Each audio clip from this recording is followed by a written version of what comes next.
What's happening, everybody? Happy Monday. This is Lance coming to you with another video. Switching it up a little bit this week and recording just from my phone this time because I realized I didn't get a chance to record my video for today's topic over the weekend because it was just crazy busy. But pulling up from work, so I figured, go ahead and knock this out. But what I wanted to talk about today is, what I'm going to talk about today is uh, doing different to get different. And this message is more so is mainly for me, of course, but I'm sure there are people out there that can relate to the whole doing different to get different. Um, we've heard the old cliche that what do they say? The definition of stupidity is doing the same thing over and over and expecting a different result. So, I mean, I've shared the story, just a brief story with y'all about, my life, how I grew up, a little bit about my background, and then my ultimate goal, which is, time freedom. Of course, I didn't always grow up with that kind of thought. I never even thought of that as a possibility. However, I was grateful, or I'm fortunate to have an aunt that kind of uh, put that gem in me a long time ago, with her saying, Lance, I don't do what I do for the money. I do it for the time. I like to have the freedom to do what I want to do when I want to do it. And before that point in my life, I never even thought about that as a possibility, really, for my life. Um, I thought I had everything all mapped out for myself. Wanting to. I originally wanted to be a forensic pathologist, so I went to school for biology and forensic science.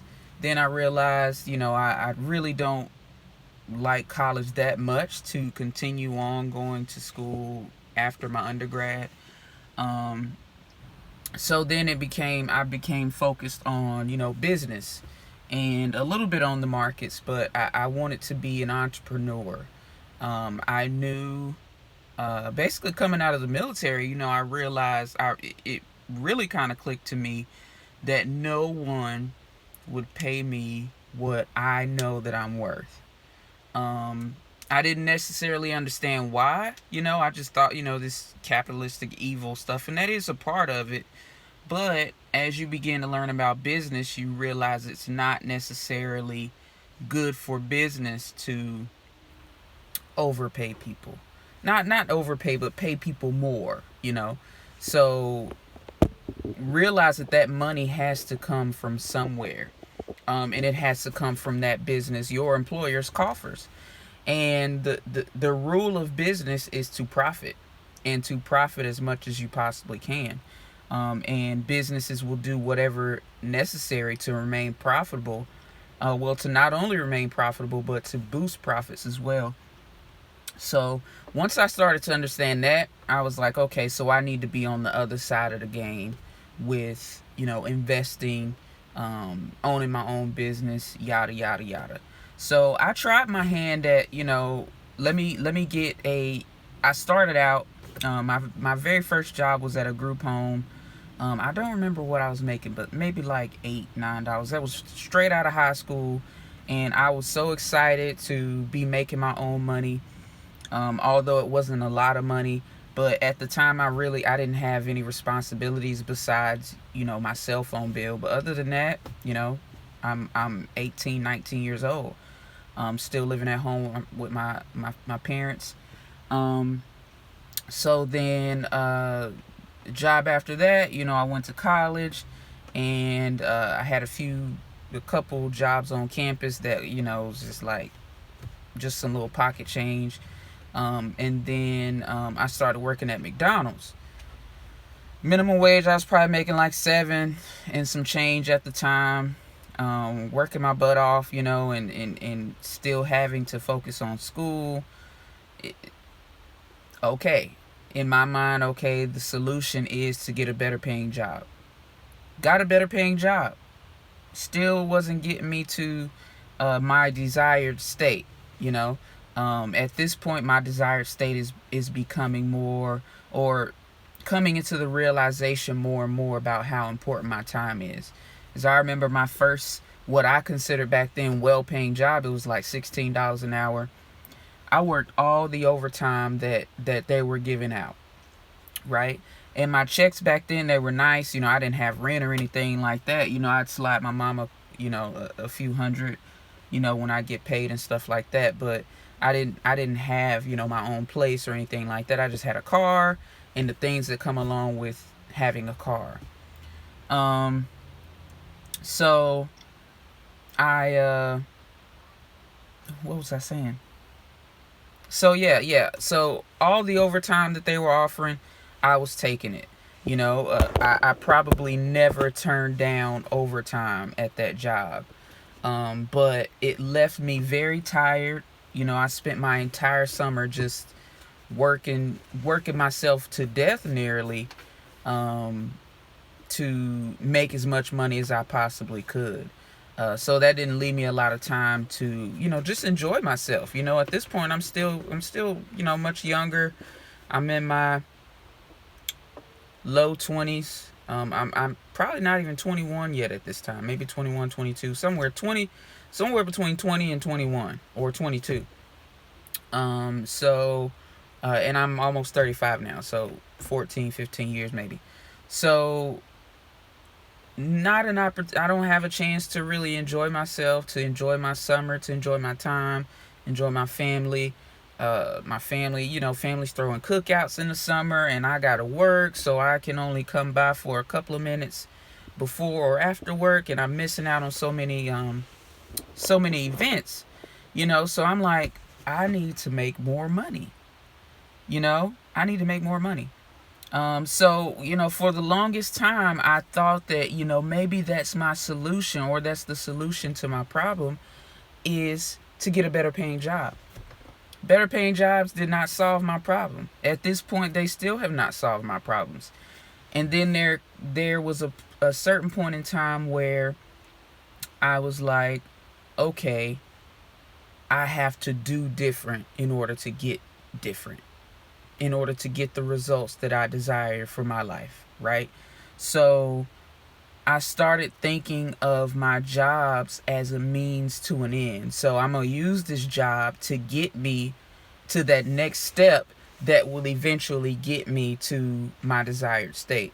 So that's where I am now. So I've uh, made some provisions so that more money comes into my paycheck on a biweekly basis. I'm being very aggressive on savings and very aggressive on not spending, right? Unless it's something that is absolutely necessary for my health, toiletries, things like that. But I'm not spending as far as extracurricular activities, because I want to save as much as I can, while while I begin to transition into the next phase in my professional life, in my personal life as well. Um, so even though I make more money now than I've ever made in any job, and what I make now would be considered great pay, I still find myself feeling the same way that I felt when I was making minimum wage. So that's not to say that that will be the same for everybody, but that's been the case for me. That's been my experience, that a higher paying job has not gotten me to my desired state, my ultimate desired state. So I'm still working toward that definite chief aim. Um, and that's just something for you guys to consider. A lot of people, they say, oh, I need more money, so let me go get another job. But you don't realize that you have to sacrifice your time with your family, your time for self-care, in order to get that. But what a lot of people don't realize is that there are ways to leverage money in order to have more time to do the things that you really, really, really want to do. Um, Also, some as sort of a message to the black community is, dealing with racism and classism, if we keep accepting and expecting the same things, we're going to get the same thing, right? So a lot of people are just satisfied with symbiotic apologies or symbolic apologies. So I mean, I can name many examples that I can't think of right at the moment, but I'm pretty sure you guys can think of some examples where, somebody just apologizes and everything's all good again. You know, oh, if they would only just apologize for slavery, everything would be no, no. We want tangible things, right? If you're gonna want something from the others, make it be something tangible, not tangible assets. That is not an apology, not some not a statue, not putting somebody's name on a dollar bill. None of that. We want tangible assets that we can elevate our lives and our condition with. So if you accept different, perhaps you'll get different. But I will say that when you are in a position where you're able to leverage money for more time, those things become more and more trivial.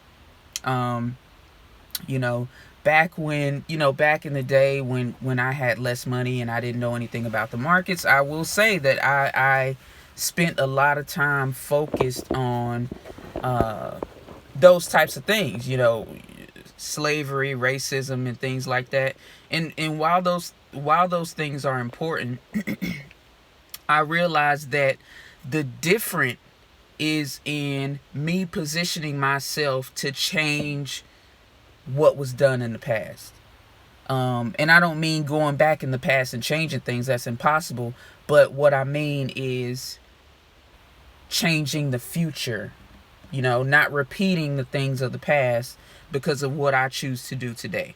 Right? So I don't want my children or my children's children to have to, beg for jobs, to sit up and pontificate about racism and classism, and because they're going to be in a position to print their own money, create their own assets, employ their own, things like that. And that's real power. That's real power. So my message to you guys is to do different to get different, and also stop accepting meaningless meaningless symbols, because ultimately they mean nothing in the grand scheme of things, as far as far as your life is concerned. Not to say that Martin Luther King statue isn't important, but it's symbolic. I can't do anything with it. I can't cash it in or anything like that. So I mean, so we gotta some things have got to change if you really want change. And my expectation for change, it rests only with me. I don't place that expectation on other people, because I'll be let down every single time. So that's all I have to say, y'all. If y'all want to talk about it, I welcome your opinions. But thanks for watching. The dream never sleeps. Y'all have a great evening. Hope you have some great dinner. If you want to contact me, reach out to me via email or my social media. BH Capital Enterprises LLC on Facebook, Instagram, and Twitter. And Lance at bhcapitalenterprises.com via email. Hop in my inbox, shoot me an email, whatever your preferred method of communication is. But either way, I recommend it. I welcome it. But thanks for watching, y'all.